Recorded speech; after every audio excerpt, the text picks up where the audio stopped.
It started with a phone call, a frantic, breathless call to 911 in the early morning darkness of December 26, 1996. Patsy Ramsey said her daughter was gone. She said there was a ransom note. And with that call, a clock started ticking.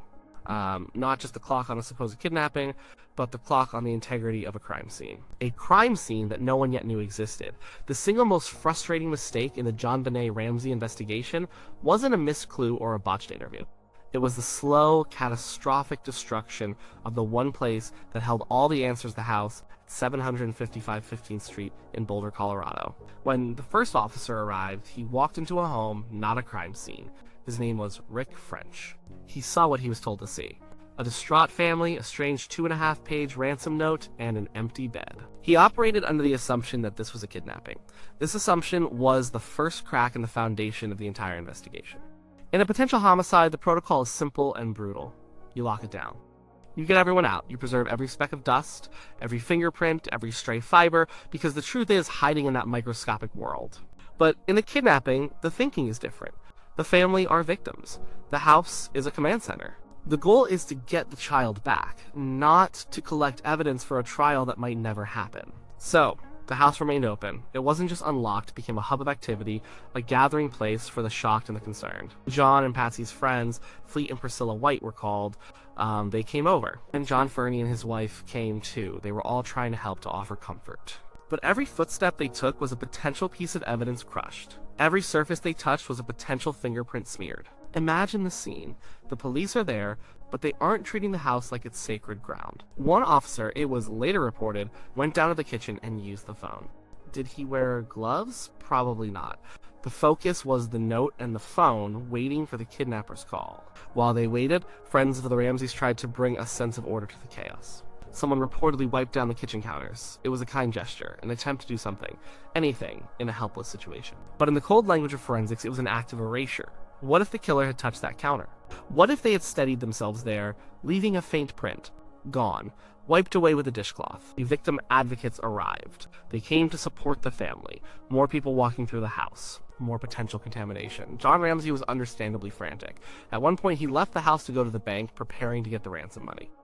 He was moving around, making calls. Patsy was distraught, moving from room to room.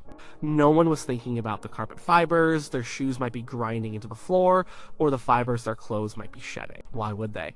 Their daughter was missing. The police did a cursory search of the house when they first arrived. Officer French looked in JonBenét's room. He even went down to the basement, shining his flashlight into the small, windowless room where her body lay hidden. He didn't see her. The door to what was called the wine cellar was closed. He didn't open it. He just scanned the area and moved on. The search was incomplete, a quick sweep based on the kidnapping theory. The kidnappers took her out of the house, right? That was the assumption. So the intense search was for points of entry and exit, not for a hidden body. This initial, flawed search meant the house remained a non-crime scene for hours. Critical, unrecoverable hours. The ransom note itself was a source of contamination. It was passed around, Patsy had picked it up, John had read it.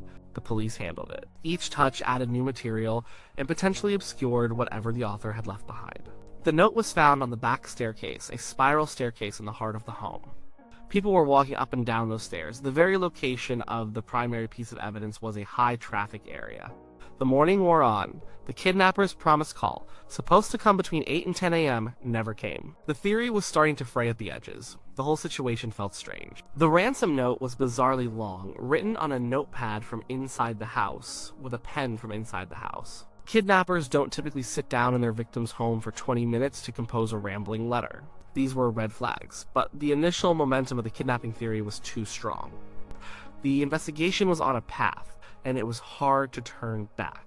Then came the moment everything changed. Around 1 p.m., hours after the first 911 call, a detective named Linda Arndt had an idea. The initial police search had been brief. Maybe they should do a more thorough, top-to-bottom search of the house. It was a sensible suggestion, but it came far too late. And the way it was carried out would deliver the final devastating blow to the integrity of the crime scene. Detective Arndt turned to John Ramsey and his friend Fleet White. She asked them to start in the basement and work their way up. She tasked the father of the missing girl with searching the house for his own daughter. In a proper investigation, this is unthinkable. The family would have been removed from the premises hours ago, taken to a neutral location for interviews. The house would be sealed with yellow tape, and forensics experts in sterile suits would be conducting a painstaking inch-by-inch search. But that's not what happened. John Ramsey, a civilian, a potential witness, a potential suspect, a grieving father, was sent to search his own home. He went straight to the basement. He went to the one door the police officer had overlooked hours earlier.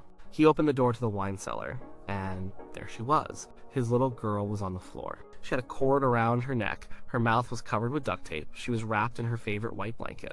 What John did next was what any father would do. It was also the worst possible thing he could have done from a forensic standpoint. He screamed. He scooped up his daughter's body. He untied the cord. He ripped the tape from her mouth. He carried her upstairs, through the house, and laid her on the living room floor by the Christmas tree.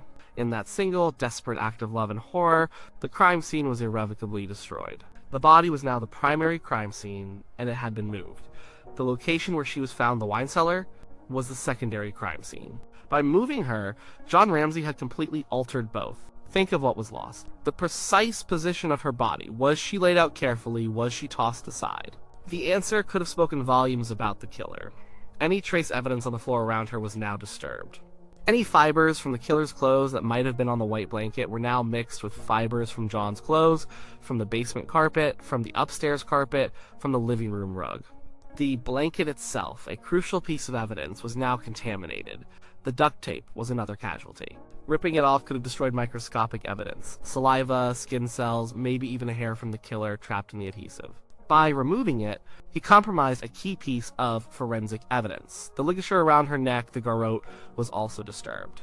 The knots, the way it was tied, were all clues. When he carried her, he held her close. His fingerprints were now all over her. His DNA was on her.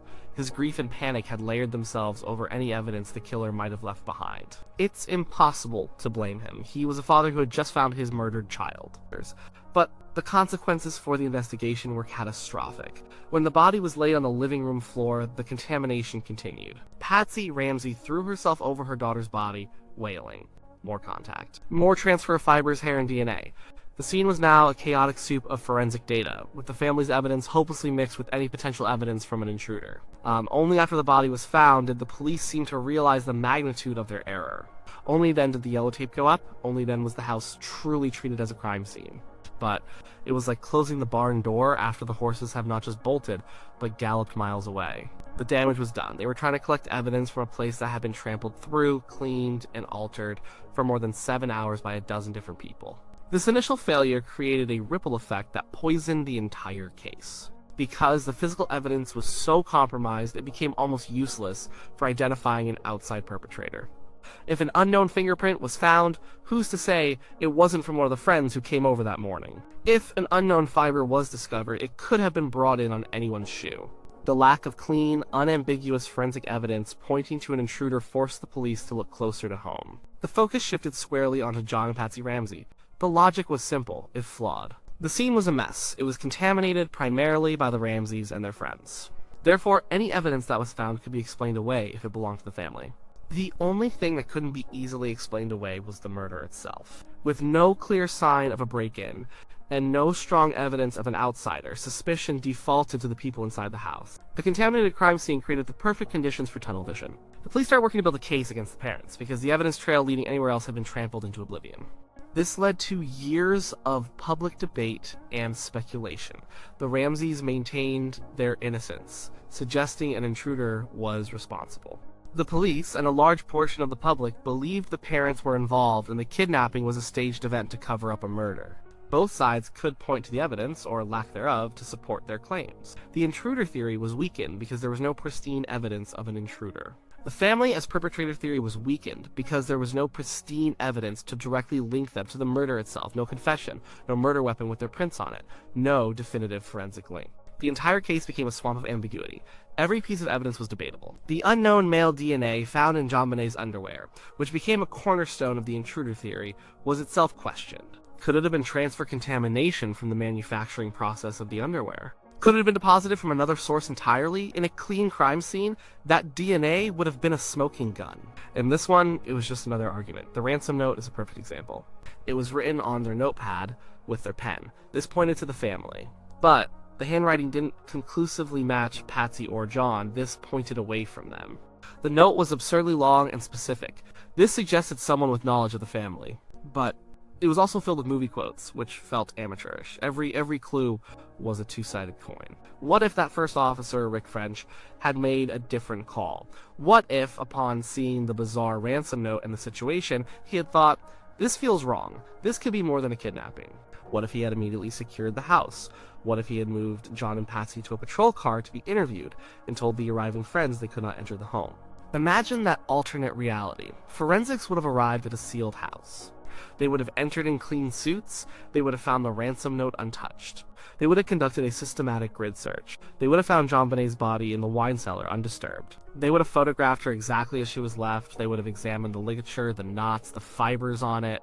They would have carefully removed the duct tape in a lab, preserving every microscopic trace on it. They would have swabbed her body for foreign DNA before she was contaminated by her grieving parents. They would have vacuumed the blanket for evidence before it picked up fibers from the rest of the house. They would have examined the wine cellar floor for footprints, for hair, for anything the killer might have dropped. They would have dusted the doorknob for fingerprints. Maybe they would have found a clear, unidentified boot print. Maybe they would have found a hair that matched a local suspect. Maybe a fingerprint on the tape or the doorknob would have led them to a known criminal. Or maybe they would have found absolutely nothing, and the evidence would have pointed more clearly towards someone already inside the house. We will never know. The truth is, we don't know who killed JonBenét Ramsey. And the primary reason we don't know is because the people tasked with finding the truth destroyed the place where it was written. They allowed a crime scene to become a social gathering. They allowed a father to find and move the body of his own daughter. They allowed hours of uncontrolled activity in the most important location on Earth for that investigation. It's a mistake born from a wrong assumption, compounded by a lack of protocol and sealed by a moment of human tragedy. The frustration isn't just that a 6-year-old girl was murdered and no one was held accountable. The frustration is that the answer was likely there. It was in the carpet fibers, under her fingernails, on the roll of duct tape, on the doorknob to the wine cellar. The truth was in the house. But on the morning of December 26, 1996, the investigation didn't just fail to find the evidence it actively, if unintentionally, participated in its destruction. That is the great, unforgivable, and most frustrating mistake of the entire case. It's a wound that has never healed, because the medicine that could have healed it was thrown away before anyone even diagnosed the disease. The story of the JonBenét Ramsey investigation is not a mystery about a lack of clues. It's a tragedy about an abundance of clues that were erased before they could ever be read.